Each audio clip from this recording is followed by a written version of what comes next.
जिसमें हम जानने वाले हैं कि आरआरबी एएलपी की वैकेंसीज और आरपीएफ एसआई और कांस्टेबल की वैकेंसीज कब आने की उम्मीद बन रही है और किस तरह से ये मिशन मोड का इस पर क्या हमें असर देखने को मिलेगा, इन सब के ऊपर हम डिटेल से बात करने वाले हैं। और मैं आपको समझाने वाला हूं कि किस तरह से आपको अभी से तैयारी में जुट जाना चाहिए और अभी से तैयारी में लग जाना चाहिए, ताकि हम मौके पर ही सभी चीजों को कर सकें और किसी भी तरह का विलंब ना हो सके। तो आज के सेशन की शुरुआत करते हैं। सभी साथियों को गुड मॉर्निंग, राधे राधे, राम राम। ध्यान से आप देखिए, एक नोटिस अभी कल से ही ये वायरल होने लगा है, ये सच भी है, ये नोटिस आया भी है। इस नोटिस का है, मिनिस्ट्री ऑफ रेलवे का है।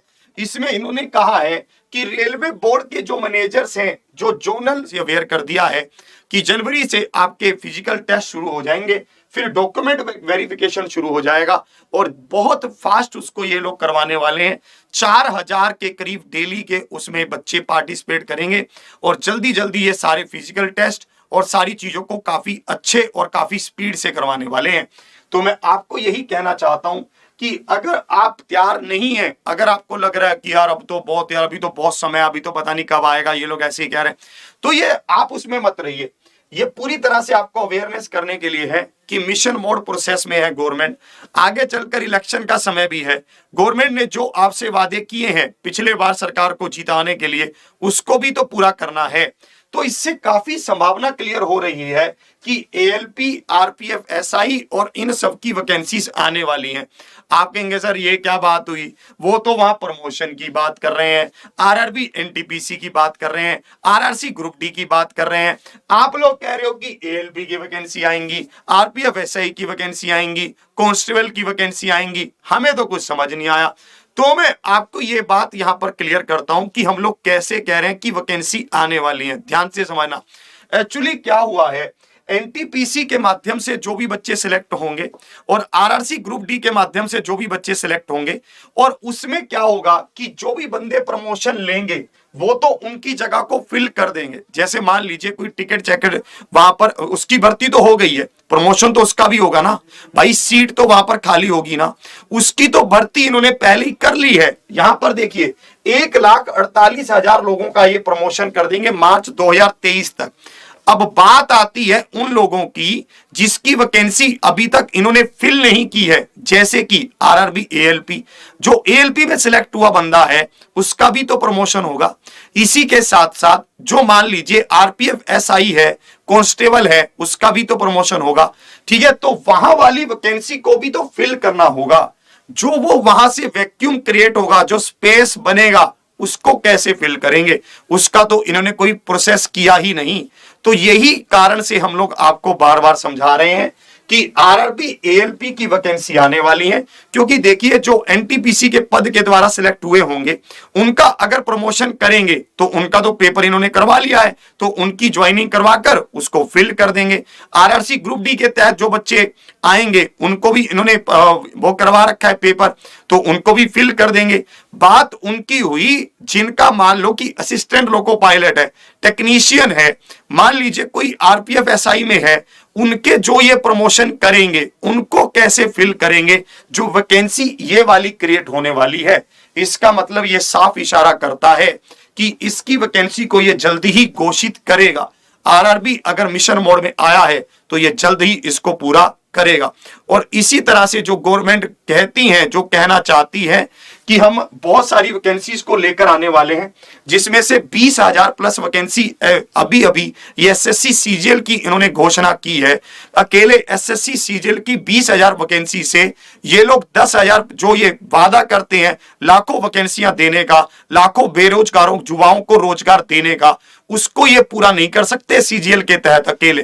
क्योंकि इनको वादा करते हैं लाखों वैकेंसियां देने का, लाखों बेरोजगारों युवाओं को रोजगार देने का, उसको ये पूरा नहीं कर सकते सीजीएल के तहत अकेले। क्योंकि इनको पता है कि हिंदी माध्यम का भी बहुत सारा छात्र है जो सीजीएल में नहीं आता है। और रेलवे एक सबसे बड़ा सेक्टर है जिसमें ये हमेशा से वैकेंसी देकर नंबर को बढ़ाता है, और इलेक्शंस के समय पर तो रेलवे में वैकेंसी आने के पूरे चांस बनते ही हैं। कह रहा सर टेक्नीशियन की वैकेंसी भी आएंगी, बिल्कुल आएंगी। एएलपी और टेक्नीशियन की वैकेंसी तो बिल्कुल साथ साथ ही आनी है। अब हम थोड़ा सा ये चर्चा कर लेते हैं, वैकेंसी आती है तो उसमें हमें क्या क्या, कौन कौन उसको अप्लाई कर सकता होगा। अगर हम पिछले नोटिस के माध्यम से देखें और उसको डीपली एनालिसिस करें तो यहां पर इन्होंने कहा है कि जो बंदा 10th और ITI किया होगा, ठीक है, वो बंदा इसको अप्लाई कर सकता है।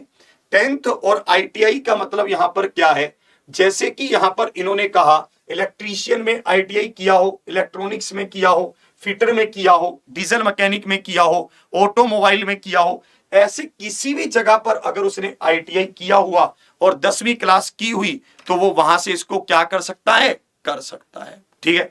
और इसी तरह से अगर 10th प्लस में डिप्लोमा उसने किया है, 10th भी की है और डिप्लोमा भी किया है, चाहे वो उसने इन किसी भी ब्रांच में से किया है, तो वो यहां पर भी क्या कर सकता है, अप्लाई कर सकता है। इसी तरह से BE और BTech जिन्होंने इस ब्रांच से की है वो भी अप्लाई कर सकते हैं।